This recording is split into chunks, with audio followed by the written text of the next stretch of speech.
Just before this video starts, I just want to quickly promote my Letterboxd. I got a bunch of lists on there. If you're interested in what I watch in these videos, then I usually do a quick review and I rate the film and I log it on Letterboxd. So if you want to check that out, please consider checking out my Letterboxd, I guess. It's another month, so let's look at all the films and TV shows that I've watched in the spooky month of October. Starting with Futurama Season 1. I watched a few episodes of the show a few years back and I just left it for some reason. But I wanted to come back to this show since I like The Simpsons and it's from the same writers. Also, the season got renewed this year and people don't like it, I don't think, but a lot of people are talking about it, so I thought it'd be the right time. And I really like this first season. I really love the visual and scripted humour of the show, and it's just so clever and well done. I like all of the main characters of this show and the adventures they go on each episode. They're just really unique and really fun. I'm just really excited to see where they take it with the next season. I give it like an 8.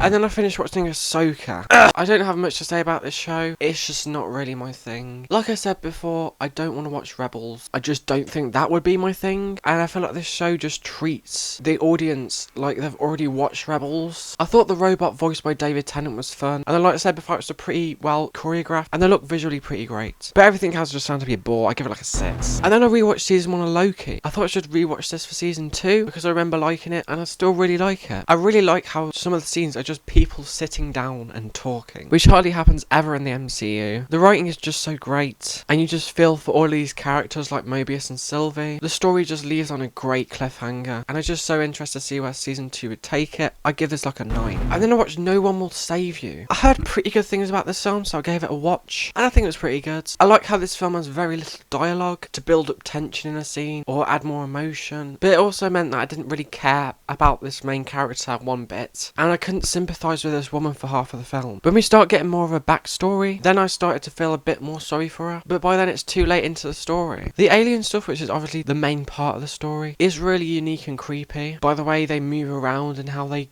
come in like different shapes and sizes. They do look a bit like stereotypical aliens in terms of facial features, but it's just a fun time. I just don't really care about that stuff. There were some really tense moments that really did work in this film, and I like where it went at the end, with not an exactly happy ending. I give it like a 7. And then I watched Inside. This movie is kind of what I expected it to be. Castaway in a penthouse. I like how it starts kind of like an action film before grinding to a massive halt when Willem Dafoe's character gets stuck in the penthouse. There were some very unneeded moments in this film, like a 30-second uncut shot of Willem Dafoe pissing, and then we also get a shot of Willem Dafoe's brown piss in a toilet bowl. It is pretty revolting. There were some just really uncomfortable moments where you feel the pain and suffering that Dafoe's character goes through as he slowly turns insane, and he does put in a great performance in this film. I do think the ending was maybe a little bit too open-ended, and there were some pacing issues, but I found it to be a very interesting character study of sorts. I give it like a 7.5. And then I watched The Boogeyman. I did a reaction to this film. Please check it out if you haven't already because it's not getting great views and I did put a good amount of effort into it. Overall, I did think it's pretty generic with a bunch of elements copied from other horror films, and I also did not care about the family drama, but there were some good scares and I thought the monster's design was pretty interesting. It's only an hour and a half as well, so it's short enough to where I didn't feel like it was wasting my time. I'd give it like a 6.5. And then I watched Sisu. This was just a really fun film about an old guy murdering Nazis. I really like the unstoppable nature of this man and how he desperately wants revenge. I do think the writing was not great for some characters, and I don't know why the Germans were speaking English, but the action and gore in this film was just so great, and I just had a fun time with it from start to finish. It does kind of remind me of John Wick a bit as well. I give it like an 8. And then I watched Joyride. This was a really fun film with some really good chemistry between these 4 Asian actors. I do think some jokes went too far, and some jokes don't land as well as others, but I like the story and where it goes. It does get a bit predictable in the third act, with the friend group breaking up and getting back together again. There's also a WAP parody in here that doesn't feel dated at all. I'm being sarcastic, by the way.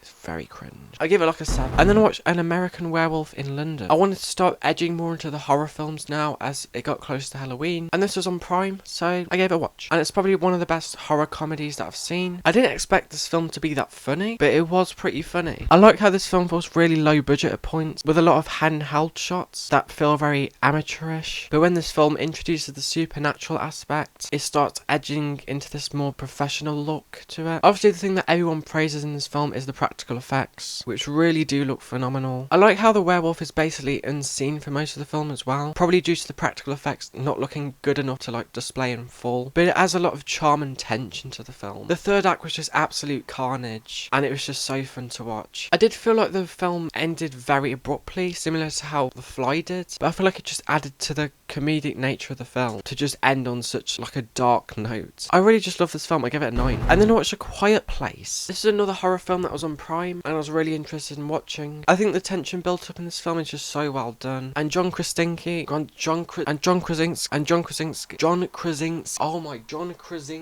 does a great job at acting and directing in this film. The concept of the film being so quiet for most of it is just really unique, and I would not be able to watch this film in a cinema because of the constant paper rustling and sniffling and coughing. The child performances are great in this film as well, and I like how it feels like this contained horror in this really fun environment. I'll give it like an 8.5. And then I watched part 2. I think this is a decent sequel, but it did feel like a bit of a step down in my opinion. The 20-minute like flashback scene at the start was great, and I like how it develops this world, and there are some tense moments involving the creatures that rival the first in my opinion. I just don't think the pacing or script is as masterful as the first film, and splitting up the group means that you're following a bunch of different plot lines that are not really resolved by the end. I like the addition of Oppenheimer in this film, and how he kind of becomes a father figure to the daughter at the end. The stuff with the mother and daughter though, I couldn't care less about. I just wasn't invested as the first film, but it is still pretty good. I give it like a 7. And then I watched Totally Killer. I heard decent things about this film, and it was on Prime, so I gave it a watch, and I found it to be a really fun time. I like the concept of it kind of being like a slasher version of Back to the Future, and there's a lot of good humour in here that is probably not for everyone, but I really liked it, especially how it presents everyone in the 80s to have like 2 brain cells. I do think the main woman protagonist maybe had one too many quips and bits of dialogue that just don't make sense with the people she's talking to. She makes TikTok and Avengers Endgame references to a group of 80s girls, and it kind of feels like they're breaking the fourth wall, which I don't know if I liked or not. It does play into some slasher tropes, and it is a bit cheesy and predictable at moments, and the time travel logic does have a lot of plot holes, but I can't help but enjoy this film. I give it like a 7. And then I watched Ready or Not. This film just really blew me away with where the story went and how comedic it was. I knew going into this that it was directed by the same people who did Scream 5 and 6, and I really did like those films, so I was really excited to watch this film, and everything from the script to the acting was just amazing. I think Samara Weaving did a great performance in this film, and you're really rooting for her throughout this film. I didn't expect this film to have so much gore as well, and the pain that Samara Weaving's character goes through is pretty horrible, both physically and mentally. The third act of this film was just absolutely crazy, and it was just really unpredictable, and I just had a really great time with this. I give it like a 9. And then I watched Saw X. I watched the first and second film in this franchise earlier in the year, and this might be my favourite out of the 3. I really like John Kramer as a character, and half the film basically focuses on him, which I really love. I find it really satisfying seeing these people get their comeuppance, and some of these traps are really creative and include a lot of gore, which the series is known for obviously. I found the final act to be really satisfying, although the final moments did feel a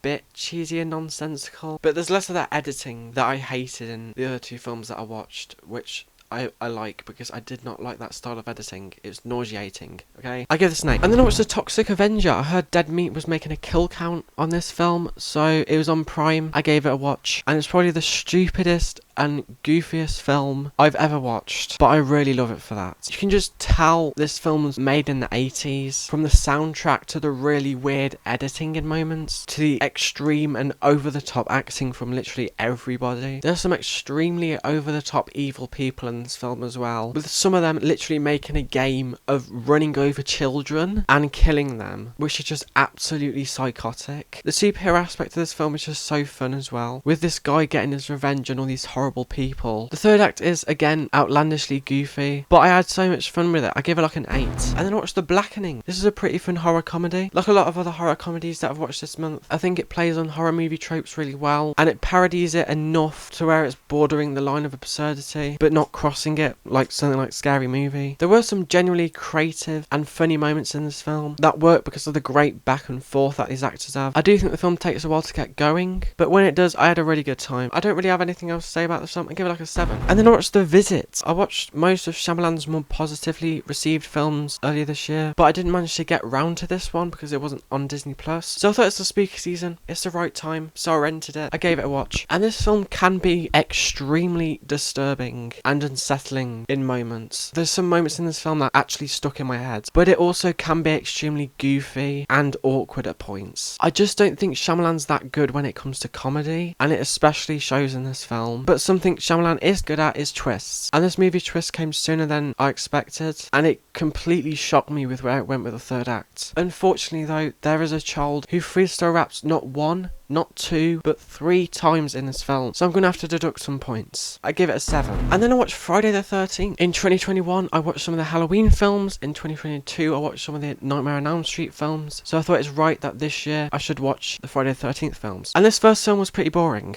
and it had a really lame third act, but I did kind of like it though. The slow burn nature of it wasn't that bad for the first half, and I appreciate how it was at least trying to develop these characters before they got absolutely slaughtered. But I did not care for any of these characters, not even the main protagonist, because she's just so unbelievably stupid. I already knew who the killer was because Scream kind of spoiled it for me, but this character and her motives just came completely out of nowhere, and I wish there was some kind of build up or something. Like I mentioned, the third act was just so unintentionally hilarious with how these two people fight, and the editing definitely doesn't help with that. It's obviously iconic, but it's definitely a product of its time. I give it like a 6.5. And then watch part 2. This might actually top the first for me. I think the opening scene was pretty unexpected and actually pretty ballsy, which I appreciate. And the third act was very crazy and fun. I also found a good few of the kills to top the first, but the campus stuff was just extremely boring again, even more than the first. It just bogs down the film so much, and I couldn't care less about these people who are obviously about to die. At least there was Kevin Bacon in the first film. Still though, there's some pretty good moments. I give it a 7. And then I watched part 3, which I think actually might top the previous 2 in my opinion. I just found the kills in this film to be really fun. The characters were actually interesting and likeable this time. And obviously you get Jason with his iconic look in this film, which just looks so good. Obviously this film was made in 3D, which hasn't aged that well, and there are some practical effects that don't even bother to hide strings or like rods, but it kind of adds to the charm of the film in my opinion. It also feels very 80s, and I like the 80s, so I give it a 7.5. And then I watched the final chapter, which wasn't the final chapter. This felt like a really solid conclusion to the franchise, and actually attempts to flesh some of the characters out this time, like Corey Feldman's character, who I only really know from his